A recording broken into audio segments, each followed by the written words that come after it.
സ്നേഹമുള്ള സഹോദരന്മാരെ, സുഹൃത്തുക്കളെ, ലാ ഇലാഹ ഇല്ലല്ലാഹ് എന്ന പരിശുദ്ധ വാക്യത്തിന്റെ വിശദീകരണത്തിലൂടെയാണ് നാം കടന്നുപോയിക്കൊണ്ടിരിക്കുന്നത്. പ്രാർത്ഥന അല്ലാഹു സുബ്ഹാനഹു വ തആലയിലേക്ക് മാത്രമേ തിരിക്കാൻ പാടുള്ളൂ എന്ന വസ്തുത പരിശുദ്ധ ഖുർആനിന്റെയും തിരുസുന്നത്തിന്റെയും അടിസ്ഥാനത്തിൽ സമർത്ഥിക്കുകയാണ് നമ്മൾ. അതിനിടയിൽ ഇബാദത്തിന്റെ ശരിയായ ഉദ്ദേശവും അർത്ഥവും എന്താണ് എന്ന് കഴിഞ്ഞ ക്ലാസ്സിൽ നിന്ന് നിങ്ങൾ മനസ്സിലാക്കുകയുണ്ടായി. ആ മേഖലയിൽ ചില ആളുകൾക്ക് സംഭവിച്ചുപോയ അപാകതകളും പിഴവുകളും നമ്മൾ സൂചിപ്പിക്കുകയും ചെയ്തു. പ്രാർത്ഥന എന്ന് പറയുന്നത് അതാണ് ആരാധനയുടെ അല്ലെങ്കിൽ ഇബാദത്തിന്റെ മജ്ജ. പ്രാർത്ഥനയുള്ളതെന്തും ഇബാദത്താണ് എന്ന് നമ്മൾ വിശദീകരിക്കുകയുണ്ടായി. എന്താണ് പ്രാർത്ഥന? പ്രാർത്ഥനയായിത്തീരുന്ന സഹായത്തേട്ടവും അല്ലാത്ത നിലക്കുള്ള സഹായത്തേട്ടവും തമ്മിലുള്ള വ്യത്യാസം എന്താണ് എന്നതിലേക്കുള്ള ഒരു സൂചന മാത്രമാണ് കഴിഞ്ഞ ക്ലാസ്സിൽ നിങ്ങൾ കേട്ടത്. അതല്പം വിശദീകരിക്കേണ്ടതാണ്. അല്ലാഹുവേ, നിന്നോട് മാത്രമേ ഞങ്ങൾ സഹായം ചോദിക്കുകയുള്ളൂ എന്ന് പറയുമ്പോൾ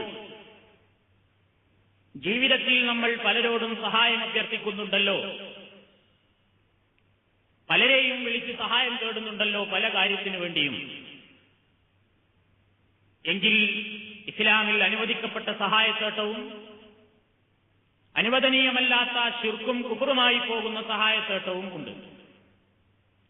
രണ്ടും തമ്മിൽ വേർതിരിച്ച് മനസ്സിലാക്കാത്തതാണ് ഈ വിഷയത്തിൽ ജനങ്ങൾ അപകടത്തിൽപ്പെടാൻ ഏറ്റവും കൂടുതൽ കാരണമായി തീർന്നിട്ടുള്ളത്. സാമൂഹ്യ ജീവിയാണ് മനുഷ്യൻ. ഇവിടെ അല്ലാഹു സുബ്ഹാനഹു വ തആല ഓരോ വസ്തുവിനും ചില പ്രത്യേകമായ കഴിവുകളും സ്വഭാവങ്ങളുമൊക്കെ നൽകിയിട്ടുണ്ട്. ഈ പ്രപഞ്ചത്തിൽ കാണുന്ന മുഴുവൻ വസ്തുക്കൾക്കും പ്രകൃത്യാ അല്ലാഹു സുബ്ഹാനഹു വ തആല ചില കഴിവുകൾ ആദ്യമേ നൽകിയിട്ടുണ്ട്. ഉറുമ്പ് മുതൽ ആന വരെയുള്ള ചെറുതും വലുതുമായ ജീവികൾ, എല്ലാ വസ്തുക്കൾക്കും അതാതിൻ്റെതായ കഴിവുകളും സ്വഭാവങ്ങളും പ്രകൃതിയുമാണ് അല്ലാഹു നൽകിയിട്ടുള്ളത്. ഫിർഔനിന്റെ അടുക്കലേക്ക് ദീനുൽ ഇസ്ലാമിനെ ലാ ഇലാഹ ഇല്ലല്ലാഹ് പരിചയപ്പെടുത്താൻ പോയ മൂസാ നബിയോട് ഫറോവ തിരിച്ചു ചോദിച്ചു, നിന്റെ റബ്ബ് ആരാണ്? നീ പരിചയപ്പെടുത്തുന്ന റബ്ബ് ആരാണ്? മൂസാ നബി അലൈഹിസ്സലാത്തു വസ്സലാം നൽകിയ മറുപടി, റബ്ബുനല്ലദീ അഅ്താ കുല്ല ശൈഇൻ ഖൽഖഹു സുമ്മ ഹദാ. എല്ലാ വസ്തുക്കൾക്കും കുല്ല ശൈഇൻ റബ്ബുനല്ലദീ അഅ്താ കുല്ല ശൈഇൻ ഖൽഖഹു, എല്ലാ വസ്തുക്കൾക്കും അവയുടേതായ സൃഷ്ടിപ്പ് നൽകുകയും സുമ്മ ഹദാ, എന്നിട്ട് അവയെ മാർഗദർശനം നൽകുകയും ചെയ്തവനാണ് നമ്മുടെ നാഥൻ. ഞാൻ പറഞ്ഞു വരുന്നത്, ഈ പ്രപഞ്ചത്തിലുള്ള ഓരോ വസ്തുവിനെയും നമ്മൾ സമീപിക്കുന്നത് അതിന് അല്ലാഹു പ്രകൃത്യാ നൽകിയ കഴിവുകളുടെ അടിസ്ഥാനത്തിലാണ്. ഉറുമ്പിന് ഉറുമ്പിന്റേതായ കഴിവുണ്ട്, ആനയ്ക്ക് ആനയുടേതായ കഴിവുണ്ട്. ഉറുമ്പിന് അല്ലാഹു എന്തുകൊണ്ടൊരു കുതിരയുടെ ശക്തി കൊടുത്തുകൂടാ എന്ന് പറഞ്ഞുകൊണ്ട് സവാരിക്ക് വേണ്ടി ആരും ഉറുമ്പിന്റെ മാളങ്ങൾ അന്വേഷിച്ചു പോകാറില്ല. അതുപോലെ തന്നെ തടി പിടിപ്പിക്കാൻ വേണ്ടി ആനയെ തന്നെയാണ് നമ്മൾ വിളിക്കാറുള്ളത്. അതിന് ആടിനെ ഉപയോഗപ്പെടുത്താറില്ല. ആടിന് ആടിന്റെ കഴിവാണ് നമുക്കറിയാം, ആനയ്ക്ക് ആനയുടെ കഴിവാണ്. തേങ്ങയിടാൻ വേണ്ടി ആരും പ്ലാവിൽ കയറാറില്ല, തിരിച്ചും സംഭവിക്കാറില്ല. ഓരോ വസ്തുവിനും അതിൻ്റെതായ കഴിവുകളുണ്ട് എന്ന് എല്ലാവരും അംഗീകരിക്കുന്നു എന്ന് ചുരുക്കം. ഇതേപോലെ പടച്ചുതമ്പുരാൻ പടച്ചിട്ടുള്ള അവന്റെ ഒരു സൃഷ്ടികളിൽ ഉത്തമന്മാരാണ് മനുഷ്യന്മാർ. ആ മനുഷ്യന്മാർക്ക് അല്ലാഹു മനുഷ്യര് എന്ന നിലയ്ക്ക് ചില കഴിവുകൾ നൽകിയിട്ടുണ്ട്. ആ കഴിവുകളുടെ അടിസ്ഥാനത്തിലാണ് പരസ്പരം നമ്മൾ അങ്ങോട്ടും ഇങ്ങോട്ടും സഹായം ചോദിക്കുന്നതും സഹായിക്കുന്നതും. ആ സഹായം ചോദിക്കലും സഹായം സ്വീകരിക്കലും കൂടാതെ സാമൂഹ്യ ജീവിയായ മനുഷ്യന് ഈ ഭൂമുഖത്ത് ജീവിക്കാനും സാധ്യമല്ല. അനുവദനീയമായ സഹായത്തേട്ടമേത്, അനുവദിക്കപ്പെടാത്ത സഹായത്തേട്ടമേത് എന്നാണ് ഞാൻ വിശദീകരിച്ചു വരുന്നത്. അതാണ് ആമുഖമായി പറയുന്നത്. ഇവിടെ ഈ പ്രപഞ്ചത്തിലെ ഓരോ വസ്തുവിനും അള്ളാഹു ഓരോ കഴിവുകൾ നൽകിയിട്ടുണ്ട്. ആ കഴിവിന്റെ അടിസ്ഥാനത്തിൽ, അള്ളാഹ് നൽകിയ കഴിവുകളുടെ അടിസ്ഥാനത്തിൽ നമുക്ക് സഹായം ചോദിക്കാം. ഇവിടെയുള്ള മൃഗങ്ങളെയും ജീവികളെയും വസ്തുക്കളെയും എല്ലാം എന്തിനു വേണ്ടി നമ്മൾ ഉപയോഗപ്പെടുത്തുന്നുവോ ആ കഴിവുകളൊക്കെ അതിന് അള്ളാഹു മുമ്പേ നൽകിയിട്ടുണ്ട് എന്നതിന്റെ അടിസ്ഥാനത്തിലാണ് നമ്മൾ അവയെ സമീപിക്കുന്നത്. മനുഷ്യനും അങ്ങനെ തന്നെ. മനുഷ്യൻ എന്ന നിലയ്ക്ക് ചില പ്രകൃതിയായുള്ള കഴിവുകളുണ്ട്. അത് അവന്റെ സ്വന്തം കഴിവല്ല, അള്ളാഹു അവന് ജന്മനാ നൽകിയിട്ടുള്ള, അല്ലെങ്കിൽ മനുഷ്യൻ എന്ന നിലയ്ക്ക് അള്ളാഹു അവന് നൽകിയിട്ടുള്ള കഴിവുകളാണ്. അതിന്റെ അടിസ്ഥാനത്തിൽ പലരുടെയും സഹായം സ്വീകരിക്കാതെ ഈ ഭൂമുഖത്ത് ഒരൊറ്റ മനുഷ്യനും ജീവിക്കാൻ സാധ്യമല്ല. ജനിച്ചു വീഴുന്ന കുഞ്ഞ്, അവിടെ മുതൽ അവന് സഹായം സ്വീകരിക്കേണ്ടി വരികയാണ്. അവന്റെ ഉമ്മ, അവന്റെ പിതാവ്, മാതാപിതാക്കളുടെ സഹായം സ്വീകരിക്കേണ്ടി വരുന്നു. അസുഖം പിടിച്ചാൽ ഒരു ഡോക്ടറുടെ സഹായം സ്വീകരിക്കേണ്ടി വരുന്നു. മറ്റുള്ള കാര്യങ്ങൾക്ക് വേണ്ടി ചിലപ്പോൾ എഞ്ചിനീയർമാരുടെ സഹായം ആവശ്യമായി വരുന്നു. അതേപോലെ തന്നെ തന്റെ ജ്യേഷ്ഠന്മാരുടെയും അനുജന്മാരുടെയും അടങ്ങുന്ന സഹോദരീ സഹോദരങ്ങളുടെയും അയൽവാസികളുടെയും ബന്ധുക്കളുടെയും അതൊന്നുമല്ലാത്ത നാട്ടുകാരുടെയും എല്ലാവരുടെയും സഹായം ഒരു നിലക്കല്ലെങ്കിൽ മറ്റൊരു നിലക്ക് മനുഷ്യൻ ഇവിടെ നിർബന്ധമായും സ്വീകരിക്കേണ്ടി വരുന്നു. സ്വീകരിക്കാതെ അവന് ജീവിക്കാൻ സാധ്യമല്ല. അതുകൊണ്ട് അല്ലാഹു സുബ്ഹാനഹു വ തആല പറഞ്ഞു, മനുഷ്യർക്ക് മനുഷ്യരെന്ന നിലക്ക് ഞാൻ നൽകിയിട്ടുള്ള കഴിവുകളുടെ അടിസ്ഥാനത്തിൽ നല്ല കാര്യങ്ങൾക്ക് നിങ്ങൾ പരസ്പരം സഹകരിക്കണം, സഹായിക്കണം. അതിൽ നിങ്ങൾ മുഖം തിരിഞ്ഞു നിൽക്കരുത്. വതആവനൂ അലൽ ബിർരി വത്തഖ്വാ വലാ തആവനൂ അലൽ ഇസ്മി വൽ ഉദ്വാൻ. വതആവനൂ, നിങ്ങൾ പരസ്പരം സഹകരിക്കുക. അലൽ ബിർരി വത്തഖ്വാ, പുണ്യത്തിന്റെയും ഭക്തിയുടെയും വിഷയങ്ങളിൽ നല്ല കാര്യങ്ങൾക്ക് നിങ്ങൾ പരസ്പരം സഹകരിക്കുക, പരസ്പരം സഹായിക്കണം. വലാ തആവനൂ അലൽ ഇസ്മി വൽ ഉദ്വാൻ, പാപത്തിന്റെയും ശത്രുതയുടെയും പേരിൽ കാര്യങ്ങളിൽ നിങ്ങൾ സഹകരിക്കരുത്. ഈ നിലയ്ക്ക് മനുഷ്യൻ അവന് ആവശ്യമായ കാര്യങ്ങളിൽ അള്ളാഹു മറ്റൊരു മനുഷ്യനിലൂടെ അവന് കിട്ടുമെന്ന് അള്ളാഹു നൽകിയ കഴിവിന്റെ അടിസ്ഥാനത്തിൽ പരസ്പരം അങ്ങോട്ടും ഇങ്ങോട്ടും നേർക്കുനേരെ സഹായങ്ങൾ ചോദിക്കാവുന്നതാണ് ഭൗതിക ജീവിതത്തിൽ. ഈ നിലക്കുള്ള സഹായത്തേട്ടത്തിന്റെ പരിശുദ്ധ ഖുർആനിൽ പേര് പറഞ്ഞിട്ടുണ്ടെന്ന് ഇസ്തിഗാസ. ഇസ്തിഗാസ എന്ന് പറഞ്ഞാൽ സഹായം തേടി എന്നാണ് അർത്ഥം. മഴയെ തേടി എന്നും അതിന്റെ ഭാഷയിൽ അർത്ഥമുണ്ട്. പക്ഷേ മിക്കവാറും പ്രയോഗങ്ങളിൽ ഇസ്തിഗാസ എന്ന് പറയാറുള്ളത് സഹായം ചോദിച്ചു എന്നതിനു വേണ്ടിയാണ്. ഈ നിലക്ക് മനുഷ്യ കഴിവിൽ പെടുന്ന കാര്യങ്ങൾ, അപ്പൊ തെറ്റിദ്ധരിക്കരുത്. മനുഷ്യ കഴിവിൽ പെടുന്ന എന്ന് ഞാൻ പറയുമ്പോൾ തെറ്റിദ്ധരിക്കരുത്. എന്തിനാ അങ്ങനെ പറയുന്നത്? ഇത് തെറ്റിദ്ധരിപ്പിക്കാൻ വേണ്ടി ചില ആളുകൾ ഇവിടെ നടക്കുന്നുണ്ട്. മനുഷ്യ കഴിവിൽപ്പെടുന്ന കാര്യങ്ങൾക്ക് പരസ്പരം സഹായം ചോദിക്കാമെന്നാണ് മുജാഹിദുകൾ പറയുന്നത്. ആഹാ, മനുഷ്യ കഴിവ് എന്നൊന്നുണ്ടോ? പടച്ചോൻ കൊടുക്കാത്ത കഴിവുണ്ട് എന്നാ അവരെ വിശ്വാസം. ഇവര് പഠിച്ചുപോയില്ലേന്നാണ്. അതുകൊണ്ടാണ് ആദ്യമേ പറയുന്നത് മനുഷ്യ കഴിവുകളുടെ അടിസ്ഥാനത്തിൽ എന്ന് പറഞ്ഞാൽ, ഞാൻ ആദ്യം വിശദീകരിച്ചു, അള്ളാഹു മനുഷ്യൻ എന്ന നിലക്ക് ചില കഴിവ് കൊടുത്തിട്ടുണ്ട്. ആടിന് ആട് എന്ന നിലക്ക് ചില കഴിവുണ്ട്. ആനക്ക് ആന എന്ന നിലക്ക് ചില കഴിവുകളുണ്ട്. ഓരോ വൃക്ഷത്തിനും ഇന്ന വൃക്ഷം എന്ന നിലക്ക് അതിന് ചില പ്രത്യേകതകളുണ്ട്. ആ പ്രത്യേകതകളുടെ അടിസ്ഥാനത്തിൽ മനുഷ്യ കഴിവിൽ പെടുന്ന കാര്യങ്ങൾ പരസ്പരം അങ്ങുമിങ്ങും സഹായം ചോദിക്കുന്നത് ഇസ്ലാം അനുവദിക്കുന്നു, പ്രോത്സാഹിപ്പിക്കുന്നു. അതുകൂടാതെ ജീവിക്കാനും സാധ്യമല്ല. അങ്ങനെ സഹായം തേടിയ സംഭവങ്ങൾ ഖുർആനിലുണ്ട്. മൂസാ നബി അലൈഹി സ്വലാത്തു വസ്സലാം ഒരിക്കൽ അങ്ങാടിയിലൂടെ നടക്കുകയാണ്. അങ്ങാടിയിലൂടെ അങ്ങനെ നടന്നുകൊണ്ടിരിക്കുമ്പോൾ മൂസാ നബി അലൈഹി സ്വലാത്തു വസ്സലാമിന്റെ ഗോത്രത്തിൽപ്പെട്ട ഒരു മനുഷ്യനും ശത്രുഗോത്രത്തിൽപ്പെട്ട ഒരാളും തമ്മിൽ അടിപിടി കൂടുകയാണ്. ഈ ശത്രു ഇയാളെ കാര്യമായി മർദ്ദിക്കുമ്പോൾ മൂസാ നബിയെ കണ്ടപ്പോൾ മൂസാ നബിയുടെ ഗോത്രത്തിൽപ്പെട്ട മനുഷ്യൻ മൂസാ നബിയോട്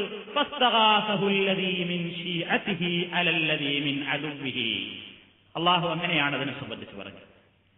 ഫസ്തഗാസഹു, മൂസാ നബിയോട് സഹായം തേടി. അല്ലദീ മിൻ ശീഅതിഹി, അദ്ദേഹത്തിന്റെ പാർട്ടിയിൽപ്പെട്ട ആള്. അലല്ലദീ മിൻ അദുവിഹി, തന്റെ ശത്രുവിനെതിരെ തന്നെ സഹായിക്കണേന്ന് മൂസാ നബിയോട് സഹായം ചോദിച്ചു. ഫവകസഹു മൂസാ ഫഖദാ അലൈഹി, മൂസാ നബി അലൈഹി സ്വലാത്തു വസ്സലാം ഓടിച്ചെന്ന് ശത്രുവിനെ നെഞ്ചത്ത് ഒരു ഇടി വെച്ചു കൊടുത്തു. ആ ഇടി കുറച്ച് ഓവറായി പോയി. അപ്പൊ തന്നെ അദ്ദേഹം ക്ലോസ് ആയി, മരിച്ചുപോയി. പെട്ടെന്ന് സംഭവിച്ചതാണ്. ഈ കാര്യത്തെ സംബന്ധിച്ച് നേർക്കുനേരെ തന്നെ ഒരു സംഘട്ടനത്തിൽ നിന്ന് തന്നെ രക്ഷിക്കാൻ വേണ്ടി നേർക്കുനേരെ ഒരാളോട് കഴിവിൽപ്പെടുന്ന ഒരു കാര്യത്തിന് സഹായം ചോദിച്ചതാണ്. ഒരാളെ അടിക്കുമ്പോൾ നമ്മൾ ഒരു മണ്ടി വരികയെന്ന് പറയില്ലേ, ഓടി വരികയെന്ന് പറയില്ലേ, അതാ ആ അപകടത്തിൽപ്പെട്ടപ്പോ കണ്ടൊരാളോട് പറഞ്ഞു രക്ഷിക്കണേ. ഈ സഹായത്തേട്ടം ഇസ്ലാമിൽ അനുവദനീയമാണ്. ഇത് അള്ളാഹു അംഗീകരിച്ച ഇസ്തിഗാസയാണ്. അങ്ങനെ ചെയ്യാം. അങ്ങനെ ചെയ്യുന്നതിന് ഇസ്ലാമിൽ വിരോധമില്ല. എന്നാൽ നേരെ മറിച്ച് മനുഷ്യ കഴിവിൽ പെടാത്ത ചില കാര്യങ്ങളുണ്ട്. മനുഷ്യൻ അള്ളാഹു ആ കഴിവുകൾ ഒരു സമയത്തും വിട്ടുകൊടുത്തിട്ടില്ല. അത് അള്ളാഹുവിന്റെ മാത്രം നിയന്ത്രണത്തിലാണ്. അങ്ങനത്തെ കുറെ വിഷയങ്ങളുണ്ട്. ആ വിഷയത്തിന് വേണ്ടി വേറൊരാളോടും സഹായം ചോദിച്ചാൽ ആ സഹായത്തേട്ടമാണ് തെറ്റ്. ഉദാഹരണം, എന്നെ നേർമാർഗത്തിലാക്കാൻ ഈ പ്രപഞ്ചത്തിൽ ഒരു ശക്തിയെ കൊണ്ടും സാധ്യമല്ല, അള്ളാഹുവിനെ കൊണ്ടല്ലാതെ. എനിക്ക് ഹിദായത്ത് തരാൻ ഒരാൾക്കും സാധ്യമല്ല, നിങ്ങളിൽ ഒരാൾക്കും ഹിദായത്ത് തരാൻ ഒരാളെ കൊണ്ടും പറ്റില്ല. എനിക്ക് നിങ്ങളെ ഉപദേശിക്കാൻ പറ്റും, നിങ്ങൾക്ക് എന്നെയും ഉപദേശിക്കാൻ പറ്റും, നമുക്കത് പരസ്പരം കേട്ടിരിക്കാം. പക്ഷേ അത് ഉള്ളിൽ തട്ടി പ്രതിഫലനം ചെലുത്തി സ്വാധീനമുണ്ടാക്കി എന്റെ മനസ്സിനെ മാറ്റുക എന്നുള്ളത് അത് അള്ളാഹുവിന്റെ മാത്രം കഴിവാണ്. മഹാനായ പ്രവാചകൻ സല്ലല്ലാഹു അലൈഹി വസല്ലം അബൂ താലിബിന്റെ അടുക്കൽ മരണം ഹാജരായ സന്ദർഭത്തിൽ പോയിട്ട് ആവശ്യപ്പെട്ടു, യാ അമ്മി ഖുൽ ലാ ഇലാഹ ഇല്ലല്ലാഹ്, പിതൃവ്യ ഒന്ന് ലാ ഇലാഹ ഇല്ലല്ലാഹ് പറയണം. പറഞ്ഞില്ല അദ്ദേഹം. പറയാതെ തന്നെ ആ പഴയ മതത്തിൽ തന്നെ ആയിക്കൊണ്ട് അദ്ദേഹം കാഫിറായിക്കൊണ്ട് മരിച്ചുപോയി. പ്രവാചകൻ സങ്കടത്തോടുകൂടെ ഇറങ്ങുമ്പോൾ സങ്കടപ്പെടേണ്ട ആയത്തുമായി ജിബ്രീൽ, ഇന്നക ലാ തഹ്ദീ മൻ അഹ്ബബ്ത വലാകിന്നല്ലാഹ യഹ്ദീ മൻ യശാ, താങ്കൾ ഉദ്ദേശിക്കുന്നവരെ സന്മാർഗത്തിലാക്കാൻ താങ്കളെ കൊണ്ട് കഴിയില്ല. അള്ളാഹു അവനാണ് അവൻ ഉദ്ദേശിക്കുന്നവർക്ക് ഹിദായത്ത് കൊടുക്കുന്നത്. അപ്പൊ എന്റെ ഹൃദയത്തിന് വെളിച്ചം പകരാൻ, സന്മാർഗത്തിലേക്ക് വെളിച്ചം പകരാൻ ഞാൻ വേറൊരു ശക്തിയോട് പ്രാർത്ഥിച്ചാൽ അത് തെറ്റാണ്. മഹാനായ മുഹമ്മദ് നബിയാണല്ലോ ഈ ലോകത്തേക്ക് ഹിദായത്തുമായി അല്ലാഹു സുബ്ഹാനഹു വ തആല പറഞ്ഞയച്ച ഏറ്റവും വലിയ പ്രവാചകൻ. ആ പ്രവാചകനോട് വരെ നമുക്ക് പ്രാർത്ഥിക്കാൻ പാടില്ല, എന്ത്, എന്നെ ഒന്ന് ഹിദായത്തിലാക്കണേ നബിയേ. നമ്മളിന്ന് എന്താ ചെയ്യുന്നത്? നമ്മൾ ശൈഖ് മുഹീദ്ദീൻ അബ്ദുൽ ഖാദിർ ജീലാനിയോട് ഖുതുബിയ്യത്ത് എന്ന പദ്യത്തിലൂടെ ചൊല്ലുകയാണ്, ബസ്സിർ ഫുആദി സിറാത്തൻ അൻത സാലികുഹു വല്ലാഹു അഅതാകഹു വ അൻത മാലികുഹു വനജ്ജിനി മിൻ ലമാ ഫീഹാ മഹാലികുഹു സുൽത്താന കുല്ലി വലിയ്യിൻ മുഹിയ്യദ്ദീനി. ഖുതുബിയ്യത്തിലുള്ള വരികളാണ്. ഏതാ ഈ സാധനം? ഗൾഫിലേക്ക് വിസ കിട്ടി ഇവിടെ വന്ന ആദ്യത്തെ ശമ്പളം നാട്ടിലേക്ക് അയച്ചു കൊടുത്താൽ അവിടെ വീട്ടിലേക്ക് ചൊല്ലുന്ന സാധനം. വിളക്കൂതിയിട്ട് 1000 വട്ടം യാ ഗൗസു യാ മുഹിയുദ്ദീൻ അബ്ദുൽ ഖാദിർ ജീലാനിനെ വിളിച്ചിട്ട് ആർത്ത് അട്ടഹസിക്കുന്ന ആ ബൈത്ത്. ആ ബൈത്തിലൂടെ കാശയച്ചു കൊടുക്കുന്ന എനിക്ക് പറഞ്ഞൂടാ, അത് ചൊല്ലുന്ന വാപ്പക്ക് പറഞ്ഞൂടാ, നാട്ടുകാർക്ക് പറഞ്ഞൂടാ, ആർക്കും പറഞ്ഞൂടാ. എന്താ അതിലെ വിഷയം? അതിലെന്താ നമ്മൾ പറയുന്നത്? ബസ്സിർ ഫുആദി, എന്റെ ഹൃദയത്തേക്ക് അങ്ങ് വെളിച്ചം നൽകണം. ആരോടാ പറയുന്നത്? മഹാനായ റബ്ബിനോടാണോ? അല്ല, ശൈഖ് മുഹീദ്ദീൻ അബ്ദുൽ ഖാദിർ ജീലാനിയോട് അപേക്ഷിക്കുകയാണ്. ബസ്സിർ ഫുആദി, എന്റെ ഹൃദയത്തിലേക്ക് അങ്ങ് ബസാറത്ത് നൽകണം, വെളിച്ചം പകരണം. സിറാത്തൻ, ഒരു വഴിയിലേക്ക്. ഏതാണ് ആ വഴി? അൻത സാലികുഹു, നിങ്ങൾ ആ വഴിയിൽ പ്രവേശിച്ചു കഴിഞ്ഞിട്ടുണ്ട്. എങ്ങനെയാണ് ആ വഴിയിൽ നിങ്ങൾ പ്രവേശിച്ചത്? എന്തുകൊണ്ടാണ് ഞാൻ നിങ്ങളോടത് ചോദിക്കുന്നത്? ബസ്സിർ ഫുആദി സിറാത്തൻ അൻത സാലികുഹു വല്ലാഹു അഅതാകഹു വ അൻത മാലികുഹു, അല്ലാഹു നിങ്ങൾക്ക് നൽകിയിട്ടുണ്ടത്, അതുകൊണ്ട് ഇപ്പോൾ ആ വഴിയുടെ ഉടമ നിങ്ങളാണ്, ആ സന്മാർഗത്തിന്റെ മാലിക് നിങ്ങളാണ്. അതുകൊണ്ട് നിങ്ങളോട് ചോദിക്കുന്നു, എനിക്ക് ഹിദായത്ത് തരണം. തീർന്നില്ല, നരകത്തിയിൽ നിന്ന് എന്നെ രക്ഷപ്പെടുത്തണം. വനജ്ജിനി മിൻ ലദാ ഫിഹാ മഹാലികുഹു, എല്ലാ നാശങ്ങളും ആപത്തുകളും നിറഞ്ഞു കിടക്കുന്ന കത്തിയെരിയുന്ന നരകമുണ്ട്. ആ നരകത്തിയിൽ നിന്ന് എന്റെ ഹൃദയത്തെ, അല്ലെങ്കിൽ എന്നെ അങ്ങ് രക്ഷപ്പെടുത്തണേ. സുൽത്താന കുല്ലി വലിയ്യിൻ മുഹിയ്യദ്ദീനി, എല്ലാ ഔലിയാക്കന്മാരുടെയും രാജാവായിരിക്കുന്ന, സുൽത്താനായിരിക്കുന്ന ശൈഖ് മുഹീദ്ദീനെ എനിക്ക് ഹിദായത്തും തരണം, നരകത്തിൽ നിന്ന് രക്ഷപ്പെടുത്തുകയും വേണം. ഇതൊരു മുസ്ലിമിന് പ്രാർത്ഥിക്കാൻ പാടില്ല. മനുഷ്യ കഴിവിൽപ്പെട്ടതല്ല ഒരാൾക്ക് ഹിദായത്ത് കൊടുക്കൽ, മനുഷ്യ കഴിവിൽപ്പെട്ടതല്ല ഒരാളെ നരകത്തിയിൽ നിന്ന് രക്ഷപ്പെടുത്തൽ. അത് രണ്ടിനും വേണ്ടി ഇവിടെ പ്രാർത്ഥിച്ചിരിക്കുന്നു. മനുഷ്യ കഴിവുകൾ അസ്തമിക്കുന്ന ഘട്ടങ്ങളിൽ മനുഷ്യ കഴിവിൽപ്പെടാത്ത പ്രശ്നങ്ങൾക്ക് വേണ്ടി ഒരാളോടും സഹായം ചോദിക്കാൻ ഒരു മുസൽമാന് പാടില്ല. ഇസ്ലാമിന്റെ ഖണ്ഡിതമായ നിയമമാണ്. ആദ്യം പറഞ്ഞ രൂപത്തിലുള്ള സഹായത്തേട്ടങ്ങൾ, എനിക്ക് 10 രൂപ ആവശ്യമുണ്ട്, കടം വേണം, അത് ആരോടും ചോദിക്കാം. 10 രൂപ തരുമോ?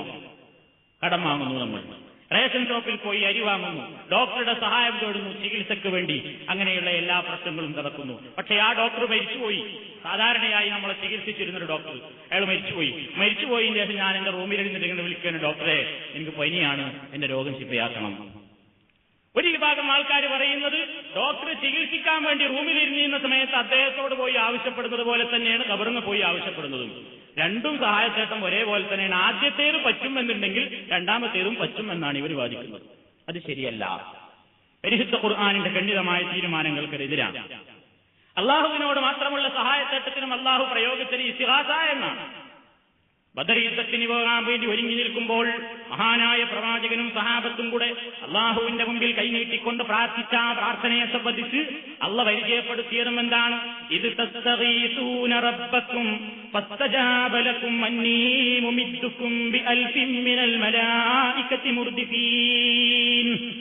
ഇത് തസ്തഗീസൂന, നിങ്ങൾ ഇസ്തിഗാസ തേടിയ സന്ദർഭം, സഹായം ചോദിച്ച സന്ദർഭം, റബ്ബക്കും നിങ്ങളുടെ റബ്ബിനോട്, ഫസ്തജാബലക്കും നിങ്ങളുടെ റബ്ബ് നിങ്ങൾക്ക് ഉത്തരം നൽകി, അന്നീ മുമിദ്ദുക്കും ഞാൻ നിങ്ങളെ സഹായിക്കാം, ബിഅൽഫിൻ മിനൽ മലായികതി മുർദിഫീൻ, ആയിരക്കണക്കിന് മലക്കുകളെ യുദ്ധത്തിന് ഇറക്കിക്കൊണ്ട്. അള്ളാഹുവിനോടുള്ള സഹായത്തേട്ടം, അനുവദിക്കുമാകുന്ന സഹായത്തേട്ടങ്ങൾ പരസ്പരം നമ്മൾ അങ്ങോട്ടും ഇങ്ങോട്ടും നമ്മുടെയൊക്കെ കഴിവിൽപ്പെടുന്ന കാര്യങ്ങൾക്ക് ചോദിക്കുന്ന സഹായത്തേട്ടങ്ങളാണ്. ഇസ്ലാമിൽ അത് തെറ്റാണെന്ന് ആരും പറയുന്നില്ല, ആർക്കും അതിനോട് എതിർപ്പുമില്ല. പക്ഷേ അനുവദിക്കപ്പെടാത്ത സഹായത്തേട്ടങ്ങൾ ഏതാണ് എന്ന് ഏത് ബുദ്ധിക്കും മനസ്സിലാക്കാം. അള്ളാഹുവിനോട് ചോദിക്കുന്ന അതേ കാര്യങ്ങൾ പടപ്പുകളിൽ മറ്റൊരാളോടും നമുക്ക് ചോദിക്കാൻ പാടില്ല. അത് അള്ളാഹു ശക്തമായി വിലക്കിയതാണ്. വേറെ ആരെയും വിളിക്കാൻ പാടില്ല എന്ന് പറഞ്ഞാൽ എന്താ അതുകൊണ്ട് അർത്ഥം? മഹാനായ പ്രവാചകനോട് റബ്ബദാ പ്രഖ്യാപിക്കാൻ പറയുന്നു സൂറത്തുൽ ജിന്നിലൂടെ, ഖുൽ ഇന്നമാ അദഉ റബ്ബീ വലാ ഉശ്രികു ബിഹി അഹദാ. നബിയെ പ്രഖ്യാപിക്കുക, ഇന്നമാ അദഉ റബ്ബി, ഞാൻ എന്റെ റബ്ബിനെ മാത്രമേ വിളിക്കുകയുള്ളൂ. മുഹമ്മദ് നബി വിളിച്ചിട്ടില്ലേ? ആയിഷ ബീവി ഇങ്ങോട്ട് വാ, അബൂബക്കറെ ഇങ്ങോട്ട് വാ, അലി ഇങ്ങോട്ട് വാ, പലരെയും വിളിച്ചിട്ടില്ലേ? മഹാനായ പ്രവാചകന്റെ ജീവിതത്തിൽ ഒരുപാട് ആളുകളെ വിളിച്ചിട്ടില്ലേ? എന്താ നബിയാ പറഞ്ഞത്? അതാ പറഞ്ഞത് ഇന്നമാ അദഉ റബ്ബി, ഞാൻ എന്റെ റബ്ബിനെ മാത്രമേ വിളിക്കൂ എന്ന് പറഞ്ഞാൽ ഇസ്ലാമിൽ വളരെ വ്യക്തമായി തന്നെ പഠിപ്പിക്കപ്പെട്ടിട്ടുണ്ട്. അനുവദിക്കുന്ന വിളിയേതാണ്, അനുവദനീയമല്ലാത്ത വിളിയേതാ. അത് രണ്ടും തമ്മിലുള്ള വ്യത്യാസം ഈ ലോകത്ത് മോലിയരല്ലാത്ത എല്ലാ ആൾക്കാർക്കും മനസ്സിലായിട്ടില്ല. സാധാരണക്കാർക്കൊന്നും ആ കാര്യത്തിൽ സംശയമല്ല. പക്ഷെ മോലിയന്മാർക്ക് ആർക്കും ഇന്നേവരെ മനസ്സിലായിട്ടില്ല. ഇപ്പോഴും ചോദിക്കണം, അല്ലാഹു അല്ലാത്തവരോട് സഹായം ചോദിക്കാൻ പാടില്ലെന്ന് പറയുന്ന നിങ്ങൾ ഡോക്ടറോട് പോയി സഹായം ചോദിക്കാറില്ലേ? റേഷൻ ഷോപ്പിൽ പോയി അരി ചോദിക്കാറില്ലേ? അവിടെ പോയി 10 രൂപ കടം ചോദിക്കാറില്ലേ? രാമ ഒരു കപ്പ് കാപ്പി തരുമെന്ന് പറയാറില്ലേ? ഇതുപോലെയൊക്കെ തന്നെയല്ലേ മഹാനായ മുഹീദ്ദീൻ ശൈഖിനോടും ഞങ്ങൾ സഹായം ചോദിക്കുന്നത്. മോലിയരല്ലാത്ത എല്ലാ ആൾക്കാർക്കും മനസ്സിലായിട്ടുണ്ട് ഈ വിളിയും പ്രാർത്ഥനയും തമ്മിലുള്ള വ്യത്യാസം എന്താണ്. അതുകൊണ്ട് മുഹമ്മദ് നബിയുടെ ഈ വർത്തമാനം, ഈ പ്രഖ്യാപനത്തിന്റെ ഉദ്ദേശം എന്താണ് സാധാരണക്കാർക്കൊക്കെ മനസ്സിലായിട്ടുണ്ടാവും. അല്ലെങ്കിൽ മുഹമ്മദ് നബി ആയിഷ ബീവിനെ വിളിച്ചിട്ടുണ്ട്, ഫാത്തിമ ബീവിനെ വിളിച്ചിട്ടുണ്ട്, എല്ലാവരും വിളിച്ചിട്ടുണ്ട്. പക്ഷേ ഇവിടെ അള്ളാഹ് പ്രഖ്യാപിക്കാൻ പറയുന്നു, ഇന്നമാ അദഉ റബ്ബി, ഞാൻ എന്റെ റബ്ബിനെ മാത്രമേ വിളിക്കുകയുള്ളൂ. കണ്ടോ? വലാ ഉശ്രികു ബിഹി അഹദാ, അവനിൽ ഞാൻ ഒരാളെയും പങ്കു ചേർക്കുകയില്ല. അത് നബി സല്ലല്ലാഹു അലൈഹി വസല്ലം അങ്ങോട്ട് പ്രഖ്യാപിച്ചു കഴിഞ്ഞു. അതുകൊണ്ട് പരിശുദ്ധ ഖുർആനിലെ നിരവധി ആയത്തുകളിലൂടെ അല്ലാഹു തആല പറയുകയാണ്, ഇന്നലക്കുള്ളൊരു സഹായത്തേട്ടം, ഒരു വിളി, പടച്ചവനെ അല്ലാതെ നിങ്ങൾ വിളിക്കാൻ പാടില്ല. വലാ തദ്ഉ മിൻ ദൂനില്ലാഹി മാ ലാ യൻഫഉക വലാ യദുറുക ഫഇൻ ഫഅൽത ഫഇന്നക ഇദൻ മിനൽ ളാലിബീൻ. സൂറത്ത് യൂനുസിലെ 106-ാമത്തെ വാക്യം. വലാ തദ്ഉ, നീ വിളിക്കരുത്, മിൻ ദൂനില്ലാഹ്, അല്ലാഹുവിന് പുറമെ, മാ ലാ യൻഫഉക വലാ യദുറുക, നിനക്ക് ഉപകാരമോ ഉപദ്രവമോ ചെയ്യാത്തവയെ വിളിക്കരുത് എന്ന് പറഞ്ഞാൽ നീ പ്രാർത്ഥിക്കരുത്. പ്രാർത്ഥനയാകുന്ന വിളി, അതാണ് വിളി. എല്ലാ വിളിയും ശിർക്കാണോ? എല്ലാ വിളിയും ശിർക്കാണോ? അല്ല. വിളിയിലും ശിർക്ക് വരുന്നതും അല്ലാത്തതുണ്ട്. അത് തമ്മിലുള്ള വേർതിരിച്ചുള്ള വ്യത്യാസം ആവറേജ് ബുദ്ധിയുള്ള കോമൺ സെൻസ് എന്ന് പറയുന്ന സാധനമുള്ള എല്ലാ ആൾക്കാർക്കും ഇവിടെ മനസ്സിലായിട്ടില്ല. അതുകൊണ്ട് ഫൈൻ ഫാൽത്ത ആ ശിർക്കായി പോകുന്ന ദുആയായി പോകുന്ന ആ വിളിയില്ലേ, ആ പ്രാർത്ഥനയായി പോകുന്ന വിളി മറ്റാരോടെങ്കിലും നീ നിർവഹിച്ചാൽ ഫഇന്നക ഇദം മിനൽ ളാലിബീൻ, നീ കടുത്ത അക്രമികളിൽ പെട്ടുപോകും. പരിശുദ്ധ ഖുർആനിന്റെ മുന്നറിയിപ്പ്. അതേപോലെ തന്നെ അല്ലാഹു പറയുന്നു, ഇന്നല്ലദീന തദ്ഊന മിൻ ദൂനില്ലാഹി ഇബാദുൻ അംസാലുകും ഫദ്ഊഹും ഫൽയസ്തജീബൂ ലക്കും ഇൻ കുൻതും സാദിഖീൻ. സൂറത്തുൽ അഅറാഫിലെ 194-ാമത്തെ വാക്യം. ഇന്നല്ലദീന തദ്ഊന മിൻ ദൂനില്ലാഹ്, അല്ലാഹുവിന് പുറമേ നിങ്ങൾ വിളിച്ച് പ്രാർത്ഥിച്ചുകൊണ്ടിരിക്കുന്ന ആളുകളൊക്കെ ആരാ? ഇബാദുൻ അംസാലുകും, അവരൊക്കെ നിങ്ങളെപ്പോലെയുള്ള റബ്ബിന്റെ അടിമകളാണ്, നിങ്ങളെപ്പോലത്തെ അല്ലാഹുടെ ദാസന്മാരാണ്. നിങ്ങളും അല്ലാഹുവിന്റെ ദാസന്മാരാണ്, അവരും അല്ലാഹുവിന്റെ ദാസന്മാരാണ്. അതുകൊണ്ട് ഫദ്ഊഹും, നിങ്ങൾ അവരോടൊന്ന് ദുആ ചെയ്ത് നോക്കി. ഫൽയസ്തജീബൂ ലക്കും, അവരൊന്ന് നിങ്ങൾക്ക് ഉത്തരം ചെയ്യുന്നത് കാണട്ടെ. ഇൻ കുൻതും സാദിഖീൻ, നിങ്ങൾ സത്യ പറയുന്നത് നിങ്ങളത് വിളിക്കും, ഒന്ന് ഉത്തരം ചെയ്യട്ടെ. ഉത്തരം ചെയ്യാൻ സാധ്യമല്ല. ഖുർആനിൽ അല്ലാഹു അവനെ മാത്രമേ വിളിച്ച് പ്രാർത്ഥിക്കാവൂ എന്നുള്ളതിന് ഒരുപാട് തെളിവുകൾ, അവന്റെ മാത്രം കഴിവുകൾ എടുത്ത് വിശദീകരിച്ചിട്ട് ആയത്തുള്ള എങ്ങനെ അവസാനിപ്പിച്ചത് സൂറത്ത് ഫാത്തിറിലെ 13-ാമത്തെയും 14-ാമത്തെയും വാക്യം. കുറെ ന്യായങ്ങൾ അല്ലാഹു അതിലൂടെ നിരത്തുകയാണ്. ദാലികുമുല്ലാഹു റബ്ബുക്കും ലഹുൽ മുൽക്കു വല്ലദീന തദ്ഊന മിൻ ദൂനിഹി മാ യംലികൂന മിൻ ഖിത്മീർ ഇൻ തദ്ഊഹും ലാ യസ്മഉ ദുആഅക്കും വലൗ സമിഉ മസ്തജാബൂ ലക്കും വയൗമൽ ഖിയാമത്തി യക്ഫുറൂന ബിശിർകിക്കും വലാ യുനബ്ബിഉക മിസ്ലു ഖബീർ. ദാലികും അല്ലാഹ്, മേൽ പറഞ്ഞ കഴിവുകളൊക്കെ ഉള്ളവനാണ് അല്ലാഹ്, അവനെ അള്ളയാകാൻ കൊള്ളൂ, മറ്റുള്ളവരൊക്കെ വ്യാജ ദൈവങ്ങളാണ്. വല്ലദീ ലഹുൽ മുൽക്കു, അവന് മാത്രമാണ് അധികാരമുള്ളത്. വല്ലദീന തദ്ഊന മിൻ ദൂനിഹി, അവന് പുറമേ നിങ്ങൾ ദുആ ഇരുന്നുകൊണ്ടിരിക്കുന്ന ആളുകൾ മാ യംലികൂന, അവർ ഉടമപ്പെടുത്തിയിട്ടില്ല മിൻ ഖിത്മീർ, ഒരു ഈത്തപ്പനക്കുരുവിന്റെ പാടയുടെ അത്ര പോലും. ഈത്തപ്പനിന്റെ കുരുടുത്താൽ അതിന്റെ ആ പുറമേയുള്ള ആ പാടയുണ്ടല്ലോ, അത്ര പോലും അല്ലാഹു അല്ലാത്തവർക്ക് നിങ്ങളെ സഹായിക്കാൻ കഴിയില്ല, നിങ്ങൾ ഈ വിളിച്ച് പ്രാർത്ഥിച്ചുകൊണ്ടിരിക്കുന്ന ആളുകൾക്ക്. ഒന്നതാ ഉള്ള കാരണം പറഞ്ഞത്, അവർക്കതിന് കഴിയില്ല. കഴിയില്ല എന്ന് പറഞ്ഞതിന് പുറമെ പിന്നെ പറഞ്ഞു, ഇൻ തദ്ഊഹും, നിങ്ങൾ അവരെ വിളിച്ചാൽ ലാ യസ്മഉ ദുആഅക്കും, നിങ്ങളുടെ ദുആ അവർ കേൾക്കില്ല. വിളിച്ചാൽ അവർ വിളി കേൾക്കൂല. ഇനി കേട്ടു എന്ന് വാദത്തിന് വേണ്ടി സമ്മതിച്ചാൽ തന്നെയും വലൗ സമിഉ, ഇനി കേട്ടു എന്ന് സങ്കല്പിച്ചാൽ തന്നെയും മസ്തജാബൂ ലക്കും, അവർ നിങ്ങൾക്ക് ഉത്തരം നൽകുകയില്ല. പിന്നെന്തിനാ നിങ്ങൾ വിളിച്ചത്? കേട്ടു വെറുതെ എങ്ങനെ കേൾക്കാനാണോ? അല്ല, കേട്ടിട്ട് ഉത്തരം ചെയ്യണം, അതിനുവേണ്ടിയാ വിളിച്ചത്. ആ വിളിയുടെ ദൃശ്യം അതുകൊണ്ട് നേടുന്നില്ല, അവർ നിങ്ങൾക്ക് ഉത്തരം ചെയ്യില്ല. ഇതൊക്കെ ദുനിയാവിലെ കാര്യമാണ് പറഞ്ഞത്. ഇനി ഇതുകൊണ്ടൊന്നും അവസാനിക്കാൻ പോകുന്നില്ല. വയൗമൽ ഖിയാമ, അന്ത്യനാളിൽ യക്ഫുറൂന, അവർ നിഷേധിച്ച് തള്ളുന്നതാണ് ബിശിർകിക്കും, നിങ്ങൾ ചെയ്ത ഈ ശിർക്കിനെ. വലാ യുനബ്ബിഉക മിസ്ലു ഖബീർ, ഇതുപോലെ നിങ്ങൾക്ക് വർത്തമാനം പറഞ്ഞു തരുന്ന ഒരു അറിവുള്ളവൻ വേറെ ആരുമില്ല. അല്ലാഹു പറഞ്ഞു തരികയാണ് നമുക്ക്. ഒന്നാമത്തെ കാരണം പറഞ്ഞത്, പടച്ചവരല്ലാത്തവരെ നിങ്ങൾ വിളിച്ച് ദുആ ഇരുന്നിട്ട് ഫലല്ല, അവർക്ക് നിങ്ങളെ സഹായിക്കാൻ കഴിയൂല എന്ന് ആദ്യം പറഞ്ഞത്. അതിന് എത്രയോ ആയത്തുകൾ ഖുർആൻ മറ്റു സ്ഥലത്ത് പറയുന്നു. ഖുലിദുല്ലദീന സഅൻതും മിൻ ദൂനിഹി ഫലാ യംലികൂന കശ്ഫൽ ദുർരി അൻകും വലാ തഹ്വീലാ ഉലൈക الذين يدعون يبتغون إلى ربهم الوسيلة أيهم أقرب ويرجون رحمته ويخافون عذابه إن عذاب ربك كان محذورا. സൂറത്തുൽ ഇസ്രാ. ഖുൽ, പറയുക, ഉദഉ, നിങ്ങൾ വിളിക്കിനടാ, ഒന്ന് വിളിക്കിൻ. അല്ലദീന സഅംതും മിൻ ദൂനിഹി, പടച്ചതമ്പുരാന് പുറമേ നിങ്ങളുടെ സഹായികളാണെന്നും നിങ്ങളുടെ രക്ഷകരാണെന്നും വിചാരിക്കുന്ന ആൾക്കാരില്ലേ, അവരെ ഒന്ന് വിളിച്ചു നോക്കിൻ. ഫലാ യംലികൂന, അവർക്ക് കഴിയുകയില്ല. ലാ യംലികൂന എന്നുള്ളതിന് മുഫസ്സിരീങ്ങൾ അർത്ഥം കൊടുത്തത് ലാ യഖ്ദിറൂന, അവർക്ക് കഴിയൂല. കശ്ഫൽ ദുർരി അൻകും, നിങ്ങളിൽ നിന്ന് ഒരു ബുദ്ധിമുട്ടിനെ ഇല്ലാതെയാക്കാൻ.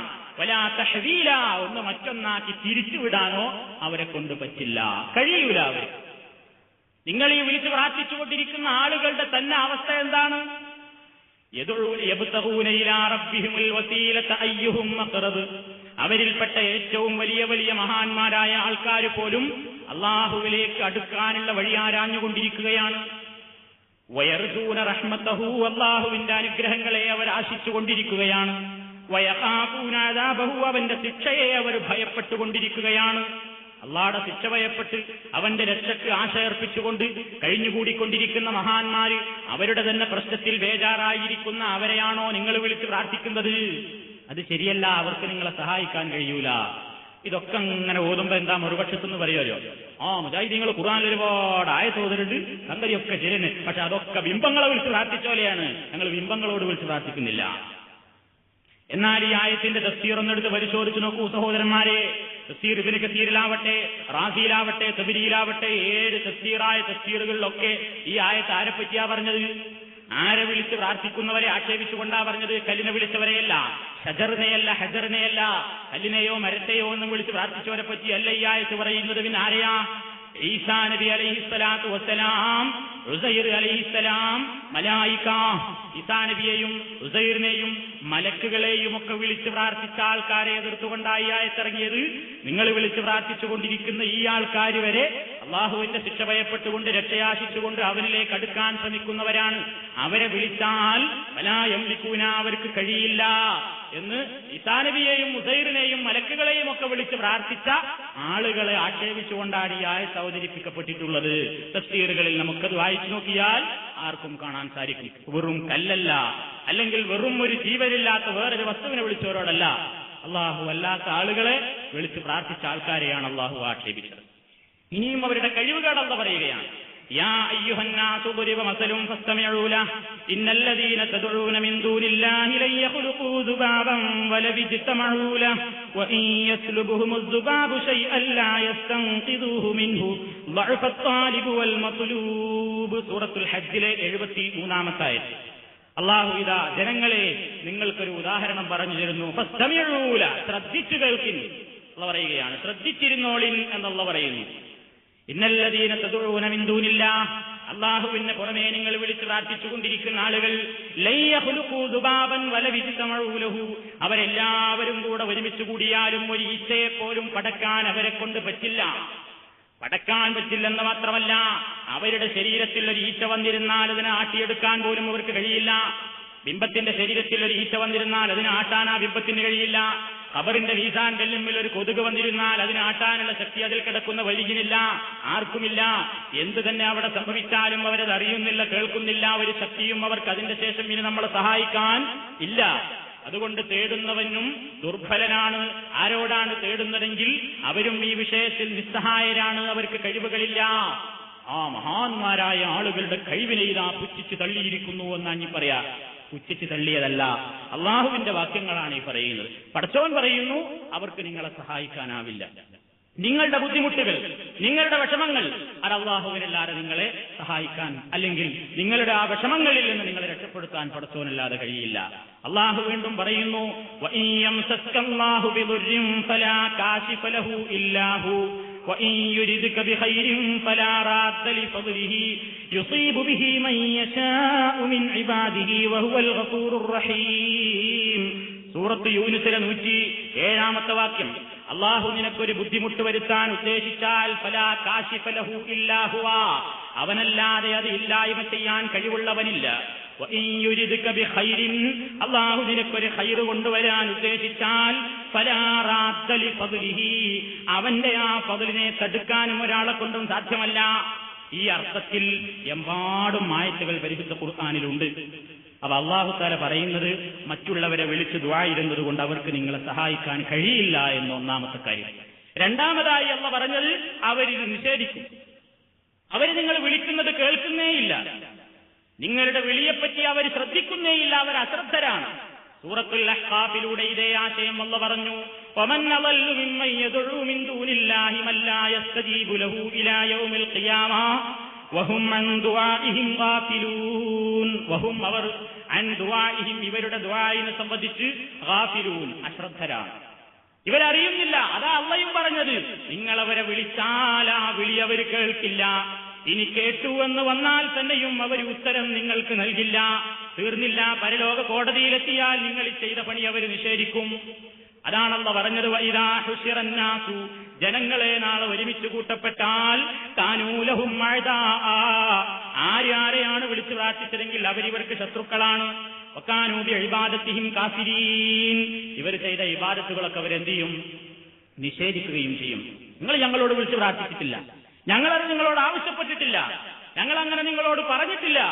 ഇന്ന് മഹാന്മാരായ അമ്പിയാക്കൾ ഈസാ നബിയെ വിളിച്ചു പ്രാർത്ഥിച്ച ആൾക്കാര് പടച്ചതമ്പുരാന്റെ മുമ്പിൽ അള്ളാഹു ഈസാ നബിയെയും മറിയം ബീവിയെയും വിചാരണ ചെയ്യുമ്പോൾ അള്ളാഹു ഈസാ നബിയോടും മറിയം ബീവിയോടും ചോദിക്കുന്നുണ്ട്, അഅൻത ഖുൽത ലിന്നാസി ഇത്തഖിദൂനി വ ഉമ്മിയ ഇലാഹൈനി മിൻ ദൂനില്ലാഹ്. പടച്ചതമ്പുരാന് പുറമെ എന്നെയും എന്റെ മാതാവിനെയും, അല്ലെങ്കിൽ നിന്നെയും നിന്റെ മാതാവിനെയും ഇലാഹുകളായി അവരെ വിളിച്ച് ആരാധിച്ച് പ്രാർത്ഥിക്കണമെന്ന് നീ ജനങ്ങളോട് പറഞ്ഞിട്ടുണ്ടായിരുന്നോ? എന്താ മറിയം ബീവിയുടെയും ഈസാ നബിയുടെയും മറുപടി? ഈസാ നബി അലൈഹിസ്സലാത്തു വസ്സലാം കൊടുക്കുന്ന മറുപടി എന്താണ്? പടച്ചോനെ, ഞാനത് അറിഞ്ഞിട്ടില്ല, ഞാനതവരോട് പറഞ്ഞിട്ടില്ല. നീ എന്നോട് എന്താണ് അവരോട് പറയാൻ പറഞ്ഞതെങ്കിൽ അത് മാത്രമേ ഞാൻ പറഞ്ഞിട്ടുള്ളൂ. അതെന്താ? അത് ലാ ഇലാഹ ഇല്ലല്ലാഹയാണ്. പിന്നെ അവര് നീ എന്നെ നിന്നിലേക്ക് ഉയർത്തിയതിന്റെ ശേഷം അവരെന്തെങ്കിലും ചെയ്തോ ഇല്ലേ എന്ന് എനിക്കറിഞ്ഞുകൂടാ, ഞാനതിന് ഉത്തരവാദിയല്ല. അദ്ദേഹം ഒഴിഞ്ഞു മാറുന്നു, അവരറിയുന്നില്ല. എല്ലാവരും ആരാരെയൊക്കെ വിളിച്ച് പ്രാർത്ഥിച്ചോ മുഴുവൻ ആളുകളും അവിടെ വെച്ച് പറയുന്നത്, ഇൻ കുന്നാ അൻ ഇബാദത്തിക്കും ലഗാഫിലീൻ, നിങ്ങൾ ചെയ്ത ഇബാദത്തുകൾ ഞങ്ങൾ അറിഞ്ഞിട്ടില്ല. അവരവിടെ വെച്ച് ഒഴിഞ്ഞു മാറുന്നു. അള്ളാഹു വളരെ വ്യക്തവും വിശദവുമായി ഖുർആനിന്റെ നിരവധി സ്ഥലങ്ങളിൽ ഇവരുടെ ഈ നിരപരാധിത്വം, ഈ ഒഴിഞ്ഞുമാറൽ, പരലോകത്ത് വെച്ച് അവരെ വിളിച്ച് പ്രാർത്ഥിച്ച് ആരാധിച്ച ആൾക്കാരുടെ വിളികളൊന്നും ഞങ്ങൾ അറിഞ്ഞിട്ടില്ല, ഞങ്ങൾ അതിന് അവരോട് കൽപ്പിച്ചിട്ടില്ല, പറഞ്ഞിട്ടില്ല എന്ന് വിശദമായി അവിടെ വെച്ച് റബ്ബിന്റെ മുമ്പിൽ വെച്ച് പറയുന്ന ആ രംഗം പരിശുദ്ധ ഖുർആൻ ഓർമ്മപ്പെടുത്തിയിട്ടുണ്ട്. ഇതാണ് അള്ളാഹു അവനെ മാത്രമേ വിളിച്ച് പ്രാർത്ഥിക്കാവൂ എന്ന് കണിശമായി പറഞ്ഞിട്ടുള്ള ആയത്തുകൾ. ഖുർആനിന്റെ മൂന്നിലൊരു ഭാഗം ഇതാണ് കൈകാര്യം ചെയ്തിട്ടുള്ളത് എന്ന് ഞാൻ നേരത്തെ സൂചിപ്പിച്ചു. ഒന്നും രണ്ടും ആയത്തുകളല്ല. അള്ളാഹുവിനെ മാത്രമേ വിളിച്ച് പ്രാർത്ഥിക്കാവൂ, അവനെ മാത്രമേ ആരാധിക്കാവൂ. എന്തുകൊണ്ട് എന്ന ചോദ്യത്തിന് നിരവധി ഉത്തരങ്ങൾ അള്ളാഹു തആല നൽകിയിട്ടുണ്ട്. ആ ഉത്തരങ്ങളിലൂടെയെല്ലാം അള്ളാഹു സമർത്ഥിക്കുന്നത് അവർക്ക് നിങ്ങളെ സഹായിക്കാൻ കഴിയില്ല, നിങ്ങളുടെ വിളി അവർ കേട്ടിട്ട് വേണ്ടേ സഹായിക്കാൻ, അതിനവർ കേൾക്കില്ല.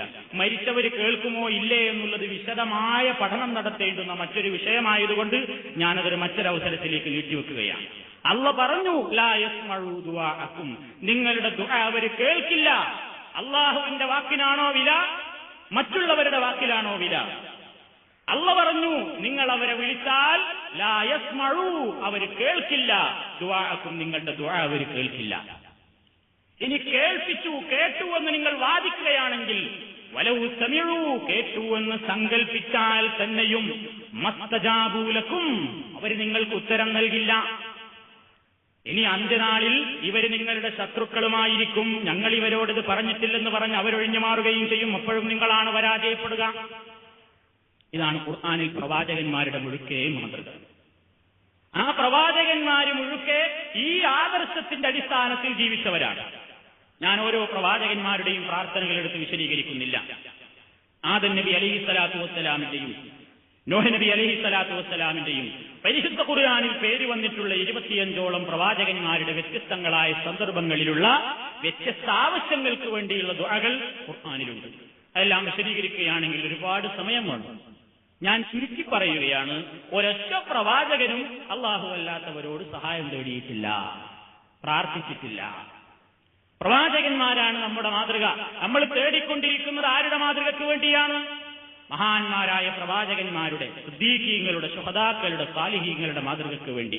നിസ്കാരത്തിൽ 17 തവണ ഇഹ്ദിനസ് സിറാത്തൽ മുസ്തഖീം, മുസ്തഖീമായ വഴിയിലേക്ക് നീ ഞങ്ങളെ ചേർക്കണമേ, എന്റെയും നിങ്ങളുടെയും ഒക്കെ ദുആയാണ്.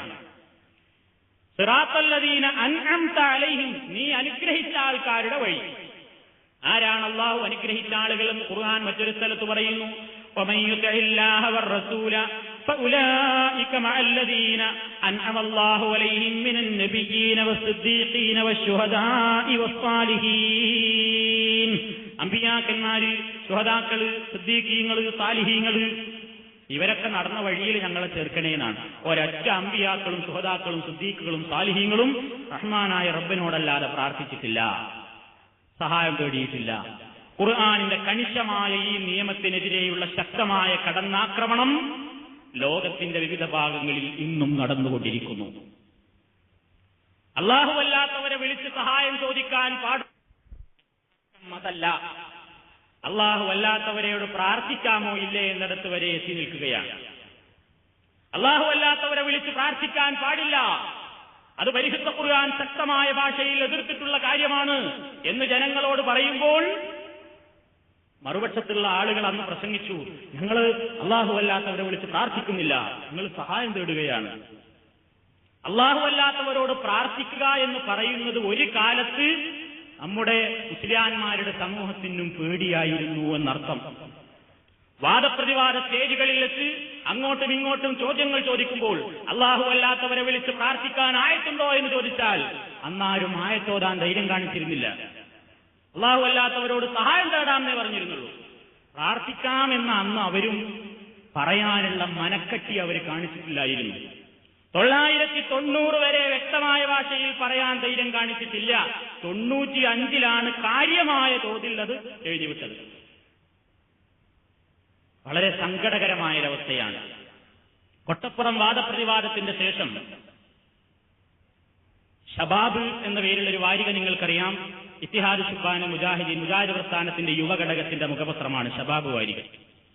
കൊട്ടപ്പുറം വാദപ്രതിവാദത്തിൽ വെച്ച് ഇസ്തിഗാസ അള്ളാഹു അല്ലാത്തവരെ വിളിച്ച് പ്രാർത്ഥിക്കാമോ ഇല്ലേ എന്ന വാദപ്രതിവാദത്തിന്റെ ശേഷം അവിടെ വെച്ചൊരു മുസ്ലിയാരി അള്ളാഹു അല്ലാത്തവരെ വിളിച്ച് സഹായം തേടാൻ പ്രാർത്ഥിക്കാമെന്നുള്ളതിന് ആയത്തുദ്ധരിച്ച് അവിടെ പ്രസംഗിച്ചപ്പോൾ ആ വാദപ്രതിവാദത്തിന്റെ ശേഷം ഈ ഷബാബ് വാരികയിൽ ഈ വാദപ്രതിവാദത്തെ സംബന്ധിച്ച് തുടർച്ചയായി ചില ലേഖനങ്ങൾ വന്നുകൊണ്ടിരുന്നു. ആ ലേഖനത്തിന്റെ ആള് വളരെ വിശദമായ തോതിൽ ജനങ്ങളെ വെല്ലുവിളിച്ചു. ജനങ്ങളെയല്ല, ഈ മുസ്ലിയാന്മാരെ. എന്താ ചോദിച്ചത്? അള്ളാഹു അല്ലാത്തവരെ വിളിച്ച് പ്രാർത്ഥിക്കാൻ പരിശുദ്ധ ഖുർആനിൽ തെളിവുണ്ടെങ്കിൽ ആ ആയത്ത് ഏതാണെങ്കിൽ നിങ്ങളുടെ പത്രങ്ങളിൽ എഴുതിവിടണം എന്നാണ് ഷബാബ് വാരികയിലൂടെ വെല്ലുവിളിച്ചത്. ആ വെല്ലുവിളിയെ സംബന്ധിച്ച് അന്നത്തെ SSF എന്ന് പറയുന്ന സുന്നികളുടെ വിദ്യാർത്ഥി സംഘടനയുടെ പത്രം പ്രതികരിച്ചത് എങ്ങനെയാണ്? 1990 നവംബർ 1 ഇറങ്ങിയ റിസാല എന്ന പത്രത്തിൽ SSFകാരൻ അതിനെ സംബന്ധിച്ച് പ്രതികരിച്ചതെന്താ? നിങ്ങൾ വ്യക്തമായി അത് കേൾക്കണം. 90 ഇവരുടെ നയം എന്തായിരുന്നു എന്ന് മനസ്സിലാക്കാൻ അത് ഉപകരിക്കും. വ്യക്തമായി കേൾക്കുക. അള്ളാഹു അല്ലാത്തവരെ മരിച്ചവരെ വിളിച്ച് പ്രാർത്ഥിക്കാൻ പഠിപ്പിക്കുന്ന ആയത്തുകൾ ഖുർആനിൽ ഉണ്ടെങ്കിൽ നിങ്ങളുടെ പത്രമാസികകൾ നിങ്ങൾക്ക് ഡസൻ കണക്കിനുണ്ടല്ലോ, ഏതെങ്കിലും ഒന്നിൽ നിങ്ങൾ ധൈര്യമുണ്ടെങ്കിൽ എഴുതിവിടുക എന്നായിരുന്നു ഷബാബിന്റെ വെല്ലുവിളി. അതിനെന്താ മറുപടി ആ പത്രത്തിൽ വന്നത്? കേട്ടോളൂ. വെല്ലുവിളി കേട്ടാൽ തോന്നും സുന്നികളൊക്കെ മരിച്ചവരെ വിളിച്ചുകൊണ്ടാണ് പ്രാർത്ഥിക്കാറെന്ന്. സുന്നികൾക്കില്ലാത്ത വിശ്വാസം അവരുടെ മേൽ ആരോപിച്ചാലേ വഹാബികൾക്ക് നിലനിൽപ്പുള്ളുവല്ലോ. അള്ളാഹു അല്ലാത്തവരോട് പ്രാർത്ഥിക്കണമെന്ന് സുന്നികൾ പറയുന്നില്ല. അള്ളാഹു അല്ലാത്തവരെ വിളിക്കുന്നതിന് വിരോധമില്ലെന്നേ പറഞ്ഞുള്ളൂ. വിളിയും പ്രാർത്ഥനയും രണ്ടാണ്. പ്രാർത്ഥനയിൽ വിളിയുണ്ടാകാം, എന്നാൽ എല്ലാ വിളിയും പ്രാർത്ഥനയാകുന്നില്ല. അള്ളാഹു അല്ലാത്തവരെ വിളിക്കാമോ എന്നതാണ് പ്രശ്നം. അള്ളാഹു അല്ലാത്തവരോട് പ്രാർത്ഥിക്കാൻ പറ്റില്ലെന്ന് തന്നെയാണ് സുന്നികളുടെ വിശ്വാസം. അള്ളാഹു അല്ലാത്തവരോട് പ്രാർത്ഥിക്കാമെന്ന വിശ്വാസം സുന്നികൾക്കില്ല. ഇല്ലാത്ത വിശ്വാസത്തിന് തെളിവ് ചോദിക്കുന്നതിൽ അർത്ഥവുമില്ല. ഇതാണ് റിസാലയിൽ 1990 നവംബർ ലക്കത്തിൽ വന്നത്. അപ്പൊ നിങ്ങൾക്ക് എന്താ മനസ്സിലായത്? എന്താ അവരുടെ വിശ്വാസം എന്നാ പറഞ്ഞത്? അള്ളാഹു അല്ലാത്തവരെ വിളിക്കാൻ പറ്റുമെന്ന് ഞങ്ങൾക്ക് അഭിപ്രായമുള്ളൂ. ഇവരെ വിളിച്ച് പ്രാർത്ഥിക്കാൻ ഏതായാലും പാടില്ല. പിന്നെ പ്രാർത്ഥിക്കാമെന്നതിന് ഖുർആനിൽ തെളിവുണ്ടോ എന്ന് ഞങ്ങളോട് ചോദിക്കണ്ട. കാരണം ഞങ്ങൾ അള്ളാഹു അല്ലാത്തവരോട് പ്രാർത്ഥിക്കാൻ പാടില്ലെന്ന് തന്നെയാണ് സുന്നികളുടെ വിശ്വാസം. അതല്ലേ പറഞ്ഞത്? അതാണ് പറഞ്ഞത്. ആ മാറ്റം ഇനി ഇതാ 95 ആവുമ്പോഴേക്ക് ജിബ്രീൽ വേറെ വഹിയും കൊണ്ട് ഇറങ്ങുകയാണ് വരെ ഓഫീസിൽ. ആ മാറ്റം നിങ്ങൾ ശ്രദ്ധിക്കുക. പടച്ചോനെ പേടില്ല. പ്രാർത്ഥിക്കാന്ന് പറയുന്നത് കേട്ടാൽ പേടിയായിരുന്നു. ഞങ്ങൾ പ്രാർത്ഥിക്കുന്നില്ല, സഹായം തേടുകയെന്ന് പറഞ്ഞ് ഒഴിഞ്ഞു മാറിയിരുന്നു. അള്ളാഹു അല്ലാത്തവരോട് പ്രാർത്ഥിക്കാന്ന് പറഞ്ഞാൽ ഞെട്ടലും വിറയലും ശ്വാസമുട്ടലൊക്കെ അനുഭവപ്പെട്ടിരുന്ന ആൾക്കാർക്ക് പിന്നെ അതൊന്നും ഇല്ലാതായി. 1995 ഒരു പ്രമുഖനായ മുസ്ലിയാർ പുസ്തകം എഴുതി. ആ പുസ്തകത്തിന്റെ പേര് ശിഥില തന്ത്രങ്ങൾ ശാന്തി മന്ത്രങ്ങൾ എന്നാണ്. പേര് കേട്ടാൽ തന്നെ തന്ത്രാണ്, മന്ത്രാണ്. ശിഥില തന്ത്രങ്ങൾ ശാന്തി മന്ത്രങ്ങൾ. ആ പുസ്തകത്തിന്റെ പേജ് 21 ഒരു ചോദ്യം. ആ ചോദ്യത്തിന് അദ്ദേഹം നൽകുന്ന മറുപടി കേട്ടോളൂ. എന്താ ചോദ്യം? മുഹീദ്ദീൻ ശൈഖെ രക്ഷിക്കണേ, ബദരീങ്ങളെ കാക്കണേ എന്നിങ്ങനെ മരിച്ചവരെ വിളിച്ചു പ്രാർത്ഥിക്കുന്നത് അനുവദനീയമാണോ? എന്താ ചോദ്യം? മുഹീദ്ദീൻ ശൈഖെ രക്ഷിക്കണേ, ബദരീങ്ങളെ കാക്കണേ എന്നിങ്ങനെ മരിച്ചവരെ വിളിച്ചു പ്രാർത്ഥിക്കുന്നത് അനുവദനീയമാണോ? അനുവദനീയമാണെങ്കിൽ വിശുദ്ധ ഖുർആനിലോ സ്വഹീഹായ ഹദീസിലോ അങ്ങനെ പറഞ്ഞിട്ടുണ്ടോ? ഉണ്ടെങ്കിൽ ആയത്തോ ഹദീസോ വ്യക്തമാക്കാമോ എന്നാണ് ചോദ്യം. ഉത്തരം കൂളായിട്ട് അനുവദനീയമാണ്. അനുവദനീയമാണ്. ഖുർആനിലും ഹദീസിലും അങ്ങനെ പറഞ്ഞിട്ടുമുണ്ട്. അല്ലാത്തവരോട് വിളിച്ച് പ്രാർത്ഥിക്കാൻ ഖുർആനിലും ഹദീസിലും പറഞ്ഞിട്ടുണ്ട്. എന്നിട്ട് ഏതൊക്കെ തെളിവുകൾ പറഞ്ഞതും ആ തെളിവിന്റെ പൊള്ളത്തോടെ നമുക്ക് പിന്നെ വിശദീകരിക്കാം. അതിപ്പോ വിശദീകരിക്കാൻ സമയമില്ല. ഏതൊക്കെ ആയത്തുകൾ ആ തെളിവ് പറഞ്ഞത് അതിന്റെ ഓരോന്നിന്റെയും പൊള്ളത്തരങ്ങൾ ഇൻഷാ അല്ലാഹ് ഇവിടെ വെച്ച് തൊലി ഉരിച്ച് വിശദമായി കാണിച്ചു. അതിനിപ്പോ സമയമില്ല. ഞാൻ പറഞ്ഞു വരുന്നത് അള്ളാഹു അല്ലാത്തവരെ വിളിച്ച് പ്രാർത്ഥിക്കാൻ പാടുണ്ടോന്ന് പണ്ട് ചോദിച്ചാൽ അവർക്ക് ഏക്കവും വലിവും വിറയലും ഒക്കെ ആയിരുന്നു.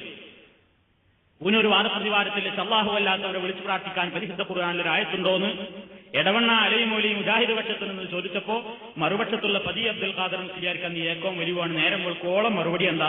പ്രാർത്ഥിക്കാൻ പാടില്ലാന്നെവിടെയില്ല, പ്രാർത്ഥിക്കാൻ പാടില്ലാന്നെവിടെയില്ല, പ്രാർത്ഥിക്കാൻ പാടില്ലാന്നെവിടെയില്ല. അപ്പൊ വീണ്ടും വിടുന്നു അതേ ചോദ്യം, അതിന് അതേ ഉത്തരം. അവിടുന്ന് ഒരായത്ത് വന്നില്ല. നേരം പുലരുവോളം ആ വാദപ്രതിവാദം നീണ്ടുന്നു എവിടെ എത്താതെ പിരിച്ചു. അന്നൊരായത്തും ഉണ്ടായില്ല, ഹദീസും ഉണ്ടായില്ല, ധൈര്യം ഉണ്ടായില്ല, പ്രാർത്ഥിക്കാമെന്ന് പറയാനും ധൈര്യം ഉണ്ടായില്ല. ഇപ്പോഴാ വളരെ കൂളായിട്ട് പറഞ്ഞിരിക്കുന്നു, ജിദ്ദിശേഖയെ രക്ഷിക്കണേ, ബദരീങ്ങളെ കാക്കണേന്ന്. അള്ളാഹു അല്ലാത്തവരെ ഇങ്ങനെ മരിച്ചവരെ വിളിച്ച് പ്രാർത്ഥിക്കുന്നത് അനുവദനീയാണോ? അതിന് ഖുർആനിലും ഹദീസിലും തെളിവുണ്ടോ? ഇത് അനുവദനീയമാണ്. ഖുർആനിലും ഹദീസിലും എമ്പാടും ആയത്തുണ്ട്, ഹദീസുണ്ട് എന്നാണ് പറഞ്ഞിട്ടുള്ളത്. ഇത് ഇതിലെ തന്ത്രങ്ങൾ, ശാന്തി മന്ത്രങ്ങൾ എന്ന പുസ്തകത്തിന്റെ 21-ാമത്തെ പേജിലുള്ളതാണ്. 95-ലാണ് ഈ പുസ്തകത്തിന്റെ പബ്ലിഷിംഗ്. എവിടെ എത്തി മാറ്റം? 90-ലെ വിളി 95-ലെ പ്രാർത്ഥനയായി മാറി എന്നർത്ഥം. 90-ൽ അത് വെറും വിളിയായിരുന്നു, 95-ലോ ഒറിജിനൽ പ്രാർത്ഥനയായി. 90-ൽ ആയത്തുണ്ടോ ഹദീസുണ്ടോ ഞങ്ങളോട് ചോദിക്കരുതെന്ന് ചോദിച്ചുകൊണ്ട് മേക്കെട്ട് കയറി. എന്താ കാരണം? ഞങ്ങൾക്കില്ലാത്ത വിശ്വാസം ഞങ്ങളുടെ മേൽ കെട്ടിവെച്ച് ഞങ്ങളോട് തെളിവ് ചോദിക്കുന്നതിൽ അർത്ഥമില്ല എന്നാ അന്ന് പറഞ്ഞത്. ഇപ്പൊ പറയണേ ആയത്ത് ഹദീസൊക്കെ ഇഷ്ടമായിട്ടുണ്ട്. പണ്ട് പറഞ്ഞ ഞങ്ങൾക്ക് ആ വിശ്വാസമല്ല, അല്ലാത്തതിന് ചോദ്യം തെളിവും ഞങ്ങൾ പറയേണ്ടതില്ല. ഇപ്പൊ ഞങ്ങൾക്ക് ആ വിശ്വാസമുണ്ട്, ഞങ്ങളെടുത്തതിന് തെളിവുണ്ട്. 90-ൽ അത് പറഞ്ഞപ്പോ ഇങ്ങനെ തോന്നി, ഇങ്ങനെ ആയാൽ പിടിച്ചു നിൽക്കാൻ പറ്റൂല.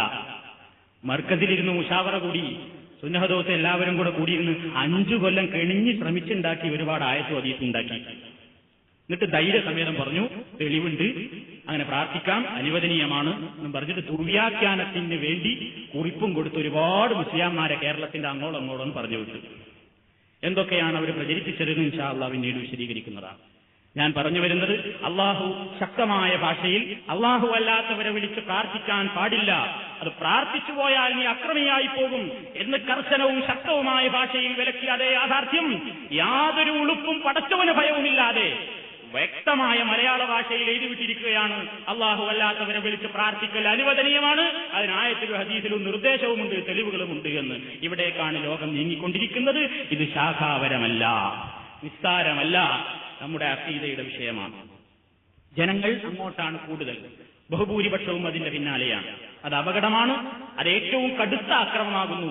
അള്ളാഹുവിനെ മാത്രമേ വിളിച്ച് പ്രാർത്ഥിക്കാവൂ, മറ്റാരെയും വിളിച്ച് പ്രാർത്ഥിക്കരുത് എന്ന ശക്തമായ ഇസ്ലാമിന്റെ ആ പ്രഖ്യാപനത്തെ മനസ്സിൽ കൊണ്ടുനടക്കുകയും അത് പ്രചരിപ്പിക്കുകയും പ്രബോധനം നടത്തുകയും ആ വിശ്വാസത്തിൽ അധിഷ്ഠിതമായി തന്നെ അന്തിമമായ മരണമുണ്ടാകണേ എന്ന് പ്രാർത്ഥിക്കുകയും ചെയ്യുക.